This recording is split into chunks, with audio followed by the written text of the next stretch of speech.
We continue to learn new things. There's video from what appears to be a hidden camera inside an office he had in his Palm Beach residence. And it could shed light on what some witnesses and survivors have said was an effort at blackmail.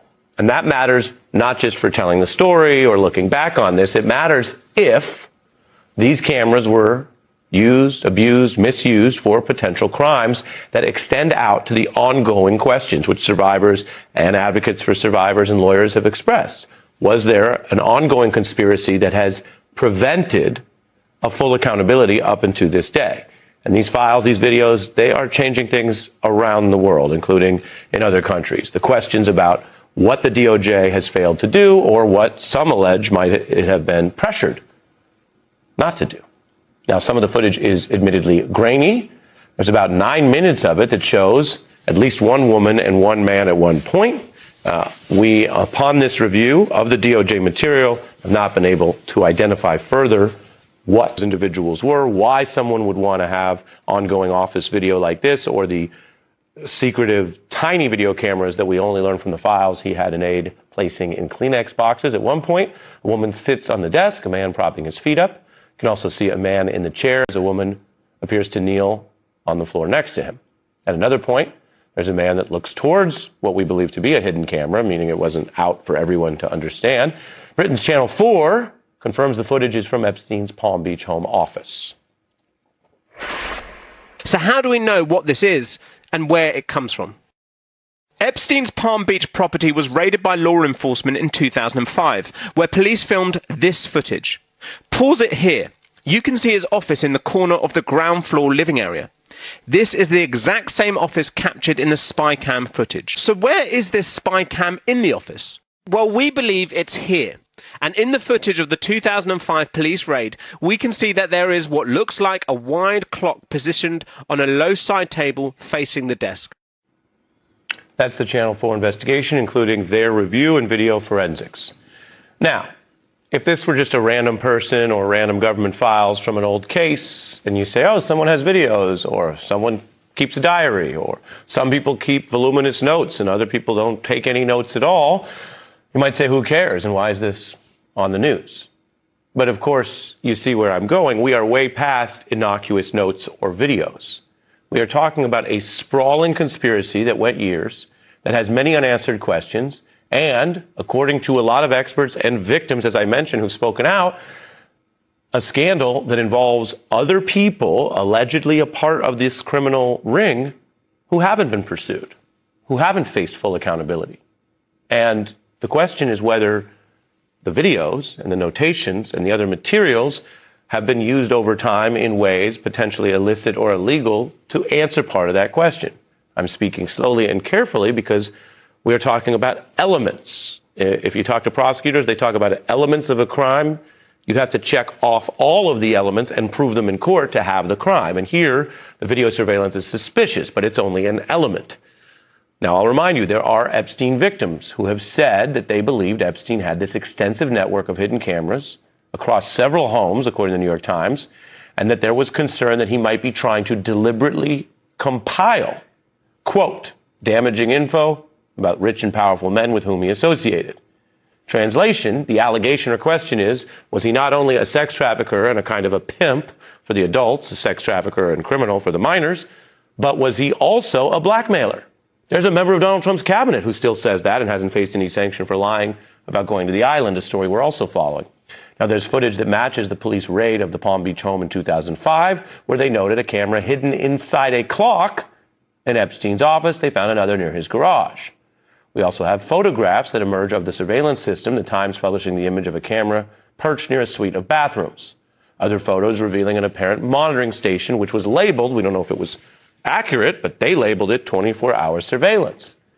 We also have, only from the new files, a little bit of how this worked. Epstein, who had a lot of money, paid a lot of people, telling an aide to set up these hidden cameras. The aide replying by email, I'm installing them into Kleenex boxes now. And then there is the current Trump cabinet. You might think it wouldn't be that hard of all the people available to take these powerful jobs that if one had been caught lying about Epstein, you might say, thank you for your service. We're going to find someone else who's not directly tied to this scandal and lied about it for whatever those reasons are. But that's not President Trump's position. As of tonight, he continues to stand by Howard Lutnick, who clearly lied about this. When the files came out in the last couple weeks, he then was forced to admit under oath he visited the island. And he, for whatever his reasons are, because before we had all these public disclosures about compromat and video and potential materials used for whatever they'd be used for, he was previously talking in public accusing Epstein of running one of the greatest blackmail operations ever. That's what his MO was, get a massage, get a massage. And what happened in that massage room, I assume, was on video. This guy was the greatest blackmailer ever. Blackmailed people. That's how he had money. Blackmailed people to a degree that he would make money, and Epstein had a lot more money than most people. So if Lutnick, who deals with your money as Commerce Secretary, thinks this was a significant amount of money, that is a lead in the case. Yesterday, Pam Bondi basically dodged and then implied that the DOJ hasn't checked with their own colleague, a fellow cabinet official, about what he was saying about blackmail. And let's remember, I'm showing you what we know in public. Doesn't mean he's credible. He was just caught lying.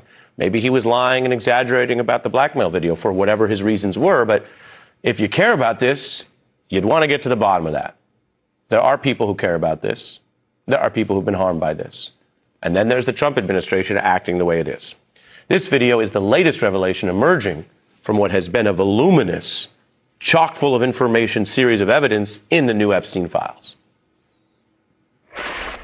According to the newly released documents, Lutnick arranged and carried out a private lunch with Epstein and his family on Epstein's private island. There's also a nearly 2-hour-long, largely sympathetic interview filmed around 2019 that Bannon conducted with Epstein. Do you think you're the devil himself? No, but I do have a good mirror. Musk is also Epstein files. Emails show that he tried coordinating multiple visits to Jeffrey Epstein's private island. Donald Trump's name is in the Epstein files over 1 million times, according to Congressman Jamie Raskin, who has seen the so-called unredacted version of the files. Now, the files that we have versus redacted have a big gap. Some of the million mentions could be duplicates, but the lawmakers who got this thing passed are concerned that the gap is so wide there could be ongoing false or illegal redactions. This is law now. Violating the rules on the redactions is violating federal law. And so that's where we begin tonight, with the new evidence and the videos and a lot of open questions facing this administration. We're joined by Gretchen Carlson, of course, the veteran journalist, co-founder of Lift Our Voices, and Vanessa Gregoriadis, a contributing editor for Vanity Fair and host of the infamous podcast. She also wrote for Vanity Fair about Epstein, the piece Dating the Monster.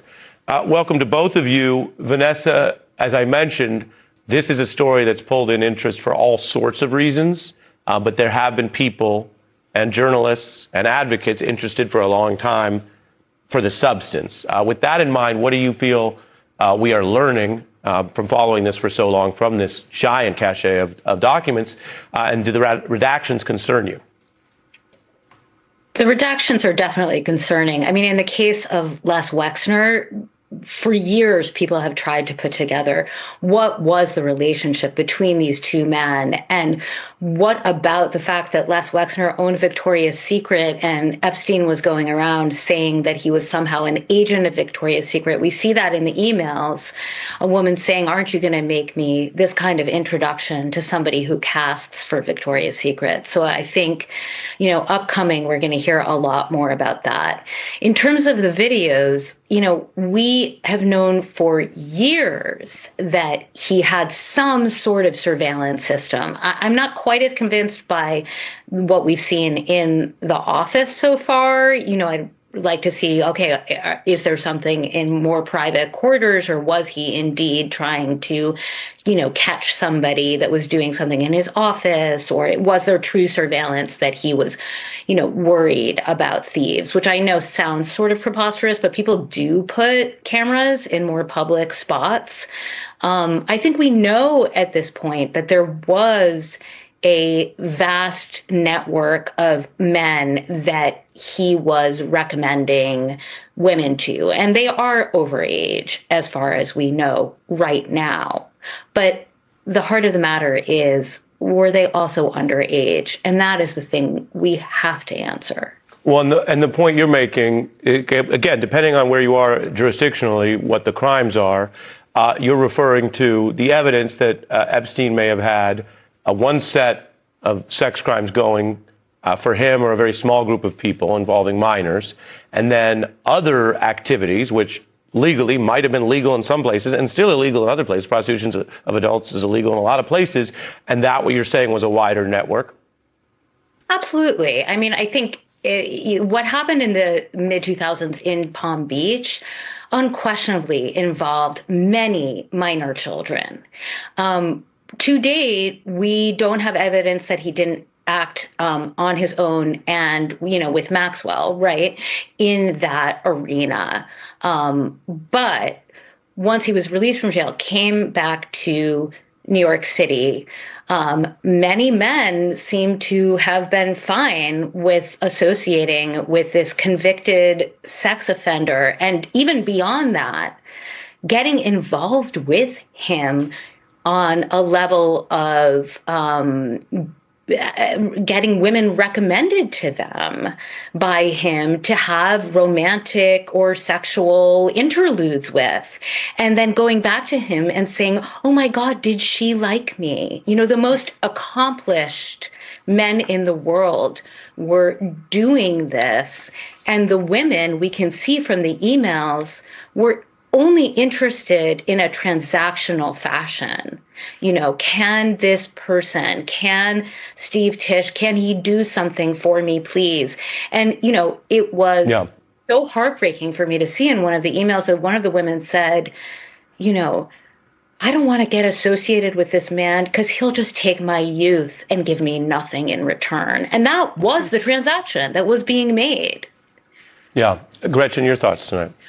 My thoughts first, from a political point of view, is that it appears now that to get inside of the Trump White House and be a member of his cabinet, you have to be in the Epstein files. I mean, now we have Dr. Oz, who was having some sort of discussions with Epstein. And so, I think that this will go down, and it was said yesterday at the hearing, as bigger than Watergate, as far as the cover-up. And I think more and more you are having members of MAGA who are starting to question things, especially after the performance of Pam Bondi yesterday. And more people are looking to support Thomas Massie for what he's doing, and they're calling him heroic on the Republican side for standing with Ro Khanna and trying to get to the bottom of this for the survivors. So with regard to the videos, all I can say as somebody who, was allegedly sexually harassed by Roger Ailes, there were tremendous amounts of allegations that he had a very high level network of video cameras. So I think that this is something that's commonplace for people who are alleged predators. They want to have evidence not only for their despicable actions so that they can go back and watch that, apparently, but also because they want to be able to have the power over the people that they have on camera. Well, and I think you speaking about someone, again, who was in some of these circles and how this material is collected and whether that then helps people interested in accountability of the government say, okay, well, you have to deal with that, I think is really important. You also mentioned, Gretchen, the pushback on the right. What we're going to show next are the people, including Joe Rogan, who, much to Trump's sadness, is a bigger ratings get than Trump, has a big audience, what he's saying in agreement with you about these files. So we're going to show that, Rogan and these so-called broadcasters, when we're back with the same guests here in 90 seconds. We're covering fallout to the Epstein files. I have our guests standing by, but we turn now first to breaking news.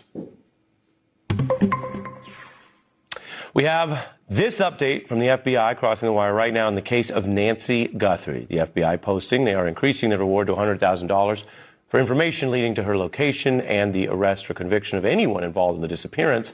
We also, and this goes to the threat assessment from those videos, the FBI has released its details now on a breakdown of what they have regarding this suspect, who, of course, they believe is a person of interest from the footage.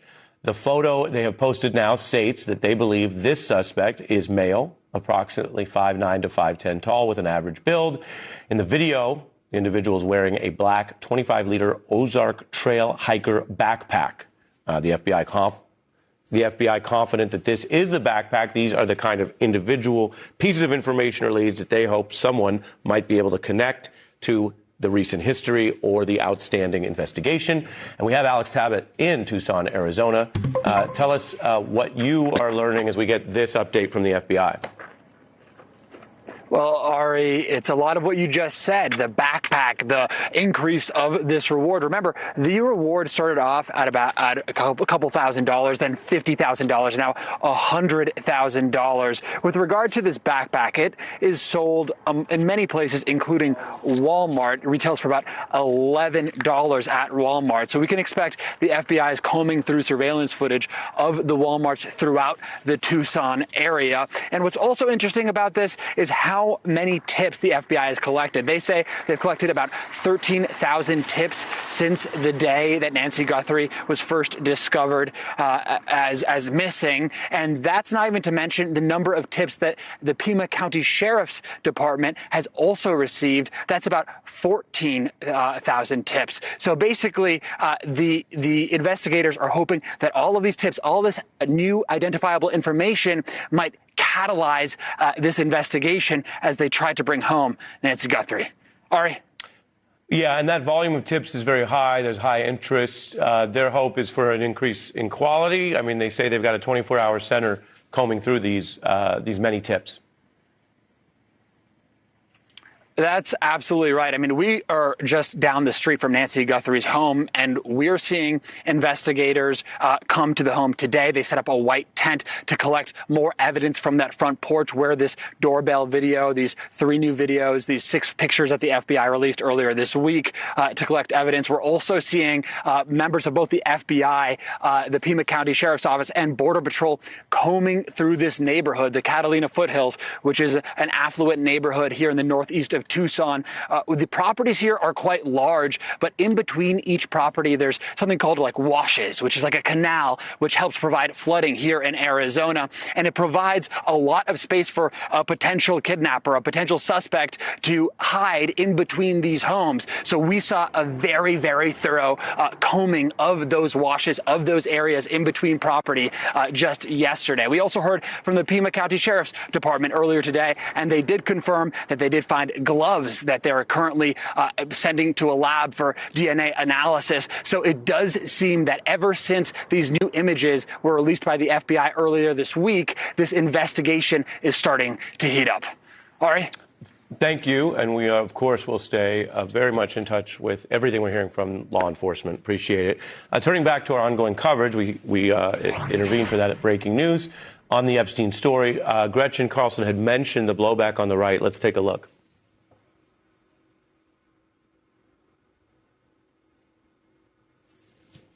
We're going to play 6, if we have it.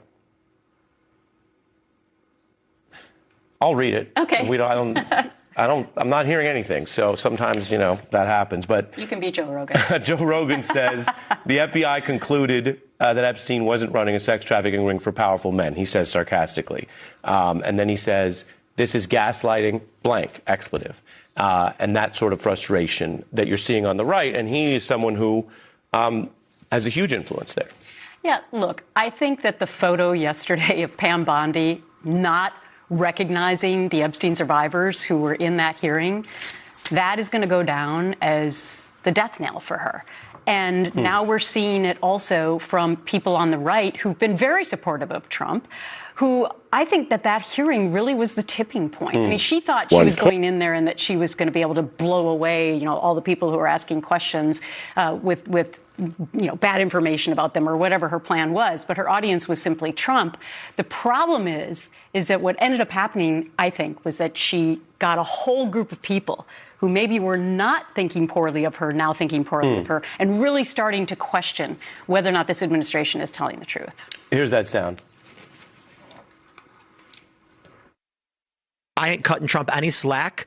Now that we know that they've covered up the conspirator documents. Oh, FBI concluded Jeffrey Epstein wasn't running a sex trafficking ring for powerful men. File show. So there you go. That's the gaslightiest gaslighting shit I've ever heard in my life. Whoa. What do they think is going on? Just a bunch of fun, bunch of guys hanging out. There's other stuff in there, like that's already being brought up. that I would say is shocking to the conscience that Trump called it a hoax. Shocking. Mm-hmm. And Vanessa, it's a whole different world. You have Trump lying to people about what he said he would do in office. Keen, eagle-eyed news viewers will find that is not breaking news. That has happened on many topics. But you can see an almost passionate kind of revelatory anger about it here, which does show us something different about the podcast space. We're not, for example, with all due respect, seeing that same awareness of the evidence on, say, many of the Fox News evening shows right now. But there's something different in the podcast space where, as they're mentioning, oh, these are the problems in the facts. Yeah, I mean, podcasters are allowed to say what they really feel, right? I mean, they are alternative media becoming mainstream media. And whatever you think about Joe Rogan, he doesn't like hypocrisy. And what's so clear here is that Kash Patel did not tell us the truth. Now, right now, they're trying to give us a million documents because they're trying to take our eyes off of Trump and what happened with Trump and Epstein. And that is very much still an open question and one, I think, worth answering. So there is a degree to which, you know, the play here was like, well, just tell them about all the other powerful guys who were involved in this ring and we'll confuse the situation. But by redacting some of those guys' names, you know, you then know, well, we can't really trust even that you've given us all the names of the powerful guys. And by the way, what exactly is going on with Trump? Like, what exactly was the nature of that relationship in Palm Beach in the years when, you know, when Epstein was doing his worst as far as we know, right, in this country? Yeah. So there's still so many open questions, and I understand they're trying to close the book, but this is not the way to do it. Understood. Vanessa and Gretchen, thanks for coverage on this across 2 blocks, as well as the other breaking news we had to, of course, cover. Thank you both. I want to tell people this is the week that Donald Trump tried to indict 6 lawmakers, 6 different lawmakers at once. He completely failed. We'll see if they keep trying. But it is the Putin playbook. There are questions about what we can learn from the way people are fighting back in other countries. And we have a Putin critic turned Trump critic, Gary Steingart, here for that special conversation coming up. But our next story is one that you might have been surprised by a couple weeks ago. The protests, the court pressure, it's working. The Minnesota ICE surge is ending. Trump has withdrawn federal troops from other places quietly because apparently he doesn't want this retreat covered. We're covering it next. You know, sometimes with this government, the biggest news are the things they're not telling you, which doesn't mean that we as independent journalists won't tell you. So here's some things that the government are not really promoting, but we've been able to fact check. Donald Trump is in retreat on more than one front in his sort of militarization policing agenda. Tom Homan, who was put into Minnesota after all those controversies and the 2 killings, is now ending the ICE surge. They had already started to draw down troops. Now they're basically ending it. The agents that were added there will be gone by next week, and we've been able to confirm some of that movement. It looks like a clear victory for what was a protest movement in Minnesota, even against the threat and use of lethal force. It also shows how pressure is working, even as the Trump administration wants to sometimes feed a hopeless idea that they don't notice or listen to anything or they're permanent dictators, which they are not. As for Mr. Homan, we've invited him on the program recently, along with other border officials I mentioned on air. Right now, the Trump administration, DHS, the White House, et cetera, are not joining us or taking us up on our invites. They remain open invites to have the respectful journalistic dialogue that we try to do around here. But we have previously had Mr. Homan, who's at the center of all this right now, on the program. We talked about some of this pressure. Here's what he said. We're going to keep arresting them and taking them off the street. That's what I meant. I never said we're going to violate a court order. I said we're going to continue doing what we're doing and taking these people off the street. That is what I meant when I said that. We continue to learn new things. That's what you meant. There's video with court rulings. President Trump has said he'll obey the rulings of the Supreme Court. Now, that's a good thing. If in the vibe or pause, it seems almost hard to say that is a change. That's Not even something we have to ask government officials sometimes in other administrations because it's the standard. But here's the thing. While there has been a lot of attacks on the rule of law, we can report that the Trump administration continues to not only pull back on ICE, where they have some wiggle room, but also to follow some of the rulings that have clipped their authorities to overuse or misuse the National Guard troops. Now, this has been litigated extensively, but we are now learning that pursuant to several rulings that were trimming this power, and it's complicated, the Trump administration started pulling back in January these mobilizations. They didn't announce all of it publicly. One account saying it was a muted retreat by President Trump. To look at the political science of all this, we're joined by Christina Greer, political science professor at Fordham, author of How to Build a Democracy. Your view on the link between these two stories both involve excessive use of militarized policing. Some of it, I have to carefully say, lawful. Some of what the ICE agents were doing was part of the authority. Some of it clearly unlawful. And the president doesn't want everyone to know that he's doing a thing that's actually what you're supposed to do, which is follow the rulings or pull out when the courts tell you. I think the optimistic takeaway from this is when the American people keep their foot on the gas and keep pressure on their own elected officials, whether Democrat or Republican, they keep pressure on the media to keep reporting these stories. They, quite honestly, are brave citizens in Minneapolis and refusing to turn away when you see not just innocent people being killed, but when you see children being deported. A 5-year-old in a backpack does not pose a threat to society, and not being gaslit by this administration about, we're taking these thugs and criminals off the street. That's not what you're doing. You're harassing, whether they're documented or undocumented. You're terrorizing communities. This is a form of domestic terrorism that this administration has been injecting in communities. And given how you look at these issues, what do you think of the shift in civic culture? Because what everyone thinks of Al Gore, he made a point of saying, I'm upholding a ruling I really disagree with. That was a good thing. Here, I just showed when I did have the border, what they call the border czar, a border official on. People can draw their own conclusions. You can tell me what you saw there, but it wasn't quick to say they follow court orders. Right. And the president is basically trying to obfuscate that he is actually bowing to the authority of the Supreme Court on the National Guard. Well, what we've seen, though, with this administration is no one wants to go against the president, even if it means bending or leaning against the line of legality, quite honestly. And so this is where you saw that tension with Holman.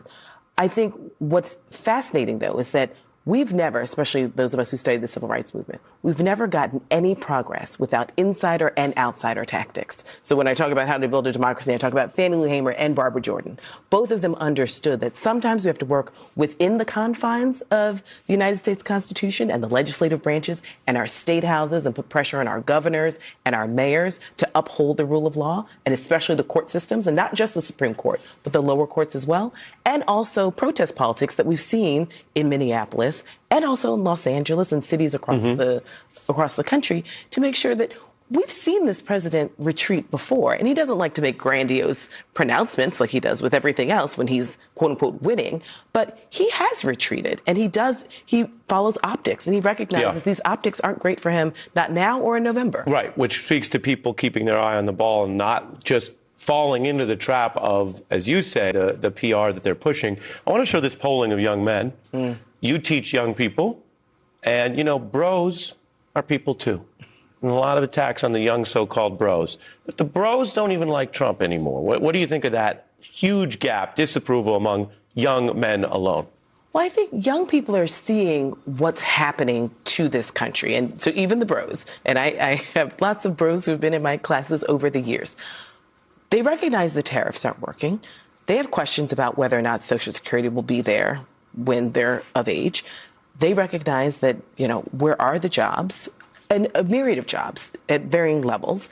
They recognize that this president keeps throwing things at the American people, so we're in a tizzy. And they also recognize some of the tensions that are rising that don't need to be there.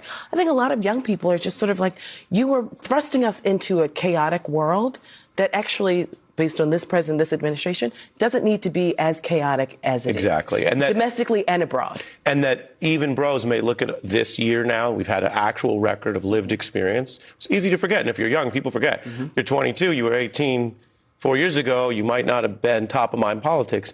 I think even the bros in your class, some of them might say this is cap. Well, I asked them. Would they say this is cap? They might say that. I prefer that they use full sentences that I can properly understand as someone you know what cap a little is. longer. You know what cap is. I know what cap is. But I do think that, as I'm trying to help them figure out who they want to be, right? I've got 3.5 months to figure out what you like, what makes you tick, and what path I can sort of help shepherd you on. And a lot of them are very scared about what is out there. I tried to break you for a light moment at the end of the day, and then you're just being a serious, substantive person, which is fine. I'm a serious professor. But you know what Rich the Kid said? What did he say? No cap in my rap. Goodbye, Eric. Tell your students we said hello. Hello and goodbye. See, we got to a point Christina wants out of the segment, or at least out of dealing with me, which I understand. I respect that choice. Professor Greer, thank you. Up ahead, we are looking at specifically how Trump is following the Putin playbook, not in the abstract, not as an insult, but literally trying to do it and failing. Gary Steingart, next.